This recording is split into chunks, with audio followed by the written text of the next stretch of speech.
जय हिंद दोस्तों आज हम आपको बतलाएंगे ज़मीन का जो नक्शा होता है, उस नक्शा पर जो प्लॉट बना हुआ रहता है, उस प्लॉट को आप कौन कौन से स्केल से माप सकते हैं और उस स्केल का क्या वैल्यू होता है, उसके बारे में आज हम आपको विस्तृत जानकारी देंगे।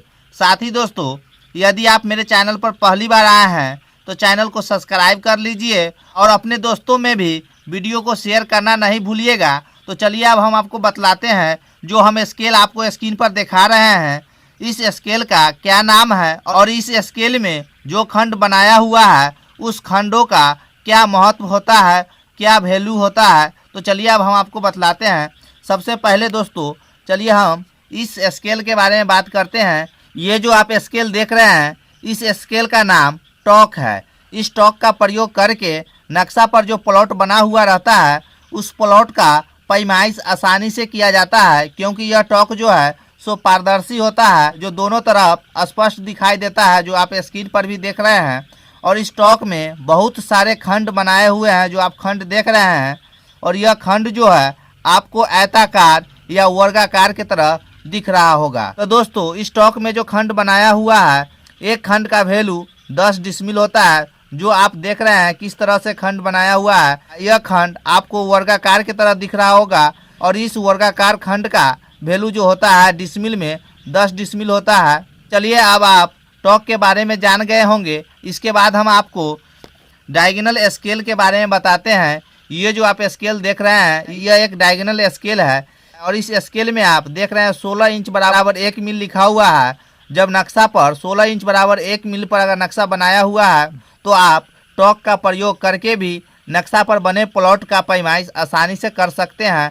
और इस टॉक में आप देख रहे हैं किस तरह से खंड बनाया हुआ है, और इस खंड का भी एक अपना वैल्यू होता है, और यह वैल्यू कड़ी में होता है। एक खंड का वैल्यू 20 कड़ी होता है। जो आप स्क्रीन पर देख रहे हैं किस तरह से इस डायगोनल स्केल में खंड बनाया हुआ है, और एक खंड का वैल्यू 20 कड़ी होता है। तो दोस्तों, आप समझ गए होंगे डायगोनल स्केल के बारे में भी, और डायगोनल स्केल का प्रयोग करके नक्शा पर ज़मीन का प्लॉट को हम कैसे पैमाइश करेंगे, उसके बारे में हम आपको अगला वीडियो में बताएंगे। फिलहाल इस वीडियो में आप सभी स्केल के बारे में जान लीजिए। चलिए अब हम आगे आपको दूसरा स्केल के बारे में बतलाते हैं।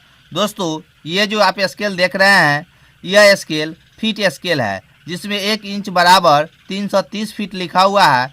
और इस स्केल में भी बहुत सारे खंड बनाए हुए हैं, और एक खंड का वैल्यू फीट में 10 फीट होता है। जब आपके पास कोई अगर फीट स्केल होगा तो एक खंड का वैल्यू 10 फीट होता है। तो दोस्तों, आप फीट स्केल के बारे में भी समझ गए होंगे, जो फीट स्केल में एक खंड का वैल्यू कितना फीट होता है। तो चलिए अब हम आगे आपको दूसरा स्केल के बारे में बतलाते हैं। ये जो दोस्तों स्केल देख रहे हैं, यह मीटर स्केल है। और मीटर स्केल का प्रयोग करके नक्शा पर बने प्लॉट का भी पैमाइश किया जाता है। तो आप मीटर स्केल के बारे में भी जान लीजिए। इस मीटर स्केल में जिस तरह आप फीट स्केल में देखे थे खंड बनाया हुआ था, उसी तरह से मीटर स्केल में भी खंड बनाया हुआ है। और मीटर स्केल में एक खंड का जो वैल्यू होता है सो 4 मीटर होता है। जिस तरह आप मेरे हाथ में जो देख रहे हैं, यह मीटर स्केल है। और मीटर स्केल में जो ये खंड जो बनाया हुआ है, इसमें एक खंड का वैल्यू 4 मीटर है। तो दोस्तों, आप समझ गए होंगे जो मीटर स्केल में भी एक खंड का वैल्यू कितना मीटर होता है। तो चलिए हम आगे आपको गुनिया के बारे में बतलाते हैं। ये जो आप हमारे हाथ में देख रहे हैं, यह गुनिया है। और गुनिया में भी जिस तरह से आप मीटर स्केल और फीट स्केल में खंड बनाया हुआ देखे थे, उसी तरह से गुनिया में भी आपको खंड बनाया हुआ आप देख रहे हैं। इसमें दोनों तरफ खंड बनाया हुआ है। एक तरफ महीन खंड है और एक तरफ थोड़ा मोटा खंड है। तो ये मोटा खंड जो आप बनाया हुआ देख रहे हैं, तो इस तरफ एक खंड का वैल्यू 20 कड़ी होता है। और दूसरे तरफ जिस तरफ महीन खंड है, उस तरफ एक खंड का वैल्यू 10 कड़ी होता है। और कोई भी गुनिया होगा तो गुनिया का पैमाइश जो होता है हमेशा कड़ी में होता है। और गुनिया को जो लंबाई होता है नॉर्मल, सो 2 इंच होता है। और 2 इंच गुनिया बराबर 10 जरीब होता है। तो दोस्तों, आप गुनिया के बारे में भी जान गए होंगे। और चलिए अब हम आपको डिवाइडर के बारे में बतलाते हैं। इस डिवाइडर का भी प्रयोग करके नक्शा पर बने प्लॉट का पैमाइश किया जाता है।